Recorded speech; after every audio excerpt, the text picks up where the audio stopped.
Hello friends, आपके अपने YouTube channel MIM news bulletin में आपका हार्दिक स्वागत है। सबसे पहले तो आप सभी व्यूअर्स को महाशिवरात्रि की हार्दिक बधाइयाँ एवं शुभकामनाएं। भगवान से यही कामना है कि जल्द से जल्द आप सभी शिक्षक अभ्यर्थी जो हैं शिक्षक बनकर विद्यालय में पहुँचें। उसके बाद हम मुबारकबाद देना चाहेंगे बिहार के मुख्यमंत्री आदरणीय श्री नीतीश कुमार जी को, क्योंकि उनका भी आज जन्मदिन है, तो उनका भी बर्थडे है, तो उनको भी हार्दिक बधाइयाँ एवं शुभकामनाएं। उनकी आयु लंबी हो, ईश्वर से हम ऐसी कामना करते हैं, उनका स्वास्थ्य भी उत्तम रहे और जल्द से जल्द शिक्षक बहाली की जो 7वें चरण की घोषणा है उनके द्वारा की जाए, ऐसी भी आशा हम उनसे रखते हैं। तो चलिए इसी आशा के साथ इस वीडियो को स्टार्ट करते हैं। सबसे पहले बात करेंगे छठे चरण के अभ्यर्थियों के बारे में, क्योंकि छठे चरण के अभ्यर्थियों ने ज़्यादातर जो अभ्यर्थी जिनका सिलेक्शन हुआ है, जो चयनित हो चुके हैं, उन्होंने विद्यालय में योगदान दे दिया है। और वहीं दूसरी तरफ जो माध्यमिक और उच्च माध्यमिक के अभ्यर्थी हैं 6 फेज़ के, उनकी तरफ से आंदोलन भी जारी कर दिया गया है, शुरू कर दिया गया है, क्योंकि उनके बहाली पर बिल्कुल फाइनल स्टेज में पहुंचकर उन पर स्टे लगा दिया है कोर्ट के द्वारा। तो उनकी भी यही मांग है कि जल्द से जल्द हमारी भी जो नियुक्ति पत्र वितरित करने की जो प्रक्रिया है उसको अंजाम दिया जाए और उसके साथ ही 7वें चरण की जो शिक्षक बहाली है उसको भी जल्द से जल्द स्टार्ट करे सरकार। तो इस पर भी हम बात करेंगे। लगातार 7th फेज़ की जो अपडेट सामने आ रही हैं, बजट के बाद क्या क्या नई घोषणाएं की गई हैं, उन सब पर बात करेंगे। वन बाय वन चलते हैं, एक एक न्यूज़ को कवर करेंगे। सबसे पहले देखते हैं जो आज के अखबारों में प्रकाशित हुआ है, उससे स्टार्ट करते हैं। सबसे ऊपर लिखा गया है कि बड़े पैमाने पर होगी शिक्षकों की बहाली, यानी कि इस साल भी यह जो पूरा साल है शिक्षक नियुक्ति के लिए बहुत ज़्यादा अहमियत रखने वाला है। यहाँ पर लिखा है कि हर जिले में बनेगा मॉडल +2 स्कूल, 21,286 नए प्राथमिक विद्यालय खुलेंगे। वहीं 99% 19 टोले मध्य विद्यालय से हुए आच्छादित, 9 नए डिग्री कॉलेज खुले और अभी और भी खुलने की उम्मीद है। तो राज्य में बड़े पैमाने पर इस वर्ष भी शिक्षकों की बहाली होगी। इनमें सभी शिक्षक यानी कि प्रधान अध्यापक हों, प्रधान शिक्षक हों, सब्जेक्ट के टीचर्स हों, शारीरिक शिक्षा अनुदेशक हों तथा सहायक प्राध्यापक हों, सभी की बहाली शामिल की जाएगी। इसके साथ ही हर जिले में एक एक मॉडल +2 स्कूल भी बनाया जाएगा। तो देखिए, नए विद्यालय खुलने वाले हैं, तो 7वें चरण में अभ्यर्थी ऐसी उम्मीद कर सकते हैं कि नए विद्यालय होंगे तो वहाँ पर नए शिक्षकों के पद खाली ज़रूर होंगे और वह पद जो है 7वें चरण में ऐड करके सरकार अधिसूचना जारी करेगी। आपको बता दें कि ये प्रावधान बिहार विधानमंडल में सोमवार को वर्ष 2022-23 के लिए जो बजट पेश हुआ है उसमें किया गया है। इसके मुताबिक कुल बजट का 16% 5% हिस्सा जो है शिक्षा पर व्यय किया जा रहा है। राज्य के सभी प्राथमिक विद्यालयों में प्रधान शिक्षक के 40,000 के करीब जो पद हैं सृजित ऑलरेडी किए जा चुके हैं। वहीं मध्य विद्यालय में शारीरिक शिक्षा एवं स्वास्थ्य अनुदेशकों के लिए 8,386 पद सृजित किए गए हैं। माध्यमिक एवं उच्च माध्यमिक विद्यालयों के लिए 30,620 पदों पर छठे चरण में नियुक्ति की कार्रवाई की जा रही है। देखिए, यहाँ पर 30,000 आंकड़ा लिखा है, कई जगह 32,700 कुछ आंकड़ा जो है बताया जाता है 6 फेज़ के माध्यमिक उच्च माध्यमिक अभ्यर्थियों का। वहीं सहायक प्रधानाध्यापकों के 4,638 पदों पर नियुक्ति की कार्रवाई भी जारी है। उत्क्रमित उच्च माध्यमिक विद्यालयों एवं नव स्थापित उच्च माध्यमिक विद्यालयों के लिए क्रमशः 32,916 माध्यमिक एवं 1,000 उच्च माध्यमिक शिक्षकों के पदों का सृजन भी किया जा चुका है। तो फ्रेंड्स, 32,916 जो पद हैं वह साल 2020 में ही सृजित कर दिए गए थे संसद में, और 1,000 जो हैं और इसमें अगर ऐड कर दें तो 33,916 जो पद हैं वह सृजित किए जा चुके हैं। उत्क्रमित एवं नव स्थापित उच्च माध्यमिक विद्यालयों में 6,421 प्रधानाध्यापकों के पद का भी सृजन किया गया है।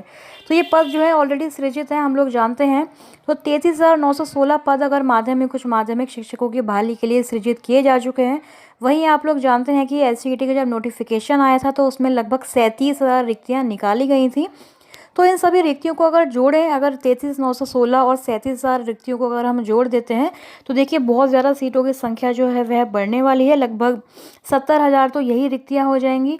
उसके बाद आप लोग जानते हैं कि 6 फेज़ में 32,000 सीटों पर माध्यमिक उच्च माध्यमिक शिक्षकों की बहाली का जो है कार्रवाई जो है चल रही है। उसमें भी बहुत ही कम अभ्यर्थी हैं 6 फेज़ के। आप लोग देखेंगे अगर आंदोलन की तस्वीरें तो उसमें बहुत ही कम अभ्यर्थी पहुंचे हैं आंदोलन करने के लिए, क्योंकि बहुत ही लिमिटेड कैंडिडेट्स हैं 6 फेज़ में माध्यमिक उच्च माध्यमिक वाले, क्योंकि ऑलरेडी वह कहीं ना कहीं ज्वाइन कर चुके हैं, या तो 1 to 8 में उनका सिलेक्शन हो गया है या फिर पहले ही वह बहाल किए जा चुके हैं।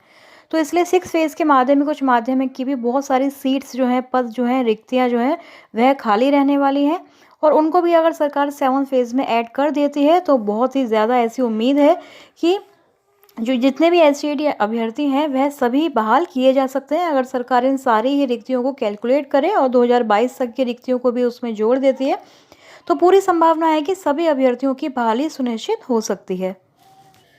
अखबारों की माने तो इस बार भी यही खबरें लगातार प्रकाशित हो रही हैं कि फिर नियुक्तियों का ही यह वर्ष रहने वाला है। उप मुख्यमंत्री सह वित्त मंत्री तारकिशोर प्रसाद द्वारा पेश बजट संकेत यही देता है कि 2022-23 शिक्षा विभाग द्वारा नियुक्तियों का ही साल रहेगा। कॉलेजेस की बात करें या फिर माध्यमिक उच्च माध्यमिक स्कूलों की बात करें तो 30,620 पदों पर टीचरों की बहाली पूरी की जाएगी। तो देखिए यहाँ पर ये 30,620 यानी कि 6 फेज़ की बात यहाँ पर चल रही है। तो ये तो हम लोग जानते ही हैं कि 6 फेज़ जो है इसी साल पूरा कंप्लीट हो जाएगा। करीब 33,000 पदों पर उत्क्रमित स्कूलों के लिए इन शिक्षक पदों पर नियुक्ति होगी क्योंकि ये पद सृजित हो गए हैं। तो ये 33,000 पद बार बार लिखा आता है 33,916। तो यह पद अगर सृजित हो गए हैं तो इन पर भी सरकार को जल्दी ही एक्शन लेकर अधिसूचना 7 फेज़ की जारी करनी चाहिए। साथ ही जो 37,000 पद ऑलरेडी एसटीईटी नोटिफिकेशन में निकाले गए थे उनको भी इंक्लूड करना चाहिए। राज्य के प्रारंभिक 40,558 पदों पर प्रधान शिक्षक जबकि 6,421 उत्क्रमित व नवस्थापित उच्च माध्यमिक विद्यालयों के प्रधानाध्यापक के पदों पर नियुक्ति होगी। तो देखिए वही सारी चीज़ें रिपीटेडली लिखी गई हैं। शारीरिक शिक्षा एवं स्वास्थ्य निदेशकों की भी बात की गई है लेकिन इनकी बहाली पर भी अभी तक कोई आगे जो कहा गया था कि विस्तृत शेड्यूल आएगा, जनवरी के महीने में आएगा, फरवरी में आएगा, लेकिन अभी तक कोई भी जो है शेड्यूल नहीं आया है।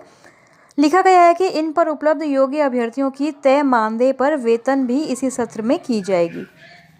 तो कब बहाली शुरू होगी, कब 7वें चरण की नोटिफिकेशन अधिसूचना जो है जारी करेगी सरकार, क्योंकि ऐसी उम्मीद थी कि 25 फरवरी को जब नियुक्ति पत्र मिल जाएगा 6 फेज़ के अभ्यर्थियों को उसके तुरंत बाद ही मुख्यमंत्री नीतीश कुमार द्वारा कोई न कोई जो है घोषणा, कोई न कोई प्रोक्लेमेशन किया जाएगा शिक्षक बहाली के लिए या 7वें चरण के लिए, लेकिन अभी तक ऐसा कुछ भी नहीं हो पाया है। ये सारी जो भी खबरें प्रकाशित हो रही हैं यह तो पहले से ही अभ्यर्थी जानते हैं कि इतने पद होंगे। हाँ, जो नई बात है वह यही है कि हर जिले में जो है मॉडल +2 स्कूल्स बनाए जाएंगे, नए प्राथमिक विद्यालय खोले जाएंगे, लेकिन ये स्कूल्स कब खुलेंगे, विद्यालय प्राथमिक हो या माध्यमिक हो, उनको खोलने में टाइम लगता है। तो इसलिए कब तक ये सारी चीज़ें कंप्लीट होती हैं और कब 7वें चरण की जो है शुरुआत होती है, लगातार इसी उम्मीद में सीटेट, बीटेट और एसटीईटी अभ्यर्थी अभी बैठे हुए हैं। प्लूरल्स पार्टी की पुष्पम प्रिया चौधरी ने भी ऐसा कहा है कि जैसा कि अंदेशा था, बिहार बजट 2022-23 में नए शिक्षकों के लिए वेतन का भी कोई अतिरिक्त प्रावधान नहीं किया गया है। तो देखिए वेतन जो अभी नए नए जो नियुक्त हुए हैं शिक्षक, उनकी सैलरी के लिए भी कोई प्रावधान जो है एक्स्ट्रा नहीं किया गया है। जब नियुक्ति होगी तब देखा जाएगा। वाली बजटीय नीति के निहितार्थ साफ है कि सरकार की ना तो मंशा है और ना ही नियुक्ति का दबाव है। अभ्यर्थियों, आपके विधायकों ने आपको धोखा दिया है। #STET। तो देखिए जब जो नवनियुक्त शिक्षक हैं 6 फेज़ के, उनकी सैलरी के लिए भी कोई एक्स्ट्रा प्रोविज़न जो है प्रावधान नहीं किया गया है और ना ही 7वें चरण की बहाली के लिए कोई एक्स्ट्रा बजट जो है पेश किया गया है जिसमें ये शिक्षक नियुक्ति की बहाली की बात की जाए। ऐसा कुछ भी नहीं है, केवल विद्यार्थियों के लिए ही सारी चीज़ें जो हैं सारी घोषणाएं जो हैं बजट में भी की गई हैं। तो इसलिए सरकार की मंशा इससे थोड़ी सी साफ नहीं नज़र आ रही है। सरकार फिर से बहाली को लटकाना चाहती है। जो नए टीचर्स हैं उनको भी सैलरी के लिए फिर से सरकार कोई ना कोई टाल मटोल करना चाहती है। तो इसके लिए फिर से अभ्यर्थियों को एक बार आंदोलन का सहारा ज़रूर लेना पड़ेगा, क्योंकि बिना आंदोलन के ना तो हमें यहाँ पर रिजल्ट मिलता है, ना ही सैलरी मिलती है, ना सर्टिफिकेट, ना नियुक्ति, कुछ भी नहीं मिलता है बिहार में। तो इसलिए हो सकता है कि 7वें चरण की बहाली का जो अभ्यर्थी इंतज़ार कर रहे हैं उनको एक बार फिर से एक बड़ा महा आंदोलन करना पड़े। तो इस दौरान अभ्यर्थियों को यही चाहिए कि लगातार सोशल मीडिया व अन्य माध्यमों से सरकार पर दबाव बनाए रखें, क्योंकि ज़रा सा ये दबाव कम होते ही सरकार जो है बिल्कुल फ्री हो जाती है। प्रधान सचिव संजय कुमार हो, शिक्षा मंत्री हो, मुख्यमंत्री हो, हर जगह जहाँ पर भी हम लोग पहुँच सकते हैं उनसे कॉन्टैक्ट कर सकते हैं, करना चाहिए और उनसे लगातार पूछना चाहिए कि 7वें चरण में क्या क्या बदलाव होंगे और कब ये जो नोटिफिकेशन है वह जारी होगा, क्योंकि लगातार यही सुनने को मिल रहा है कि बदलाव होगा, नियमावली में संशोधन होगा इत्यादि। तो ये सारी चीज़ें होती रहेंगी, लेकिन फ़िलहाल सरकार से हमें यही मांग करनी चाहिए कि वह कब शेड्यूल जारी करेगी, कब नोटिफिकेशन जारी करेगी, इस पर हम लोगों को ज़रूर एक फ़िक्स डेट, एक फ़िक्स टाइम बता दें, क्योंकि आगे जो नगर निकाय के चुनाव हैं उसकी वजह से सरकार फिर से एक बार डिले कर सकती है।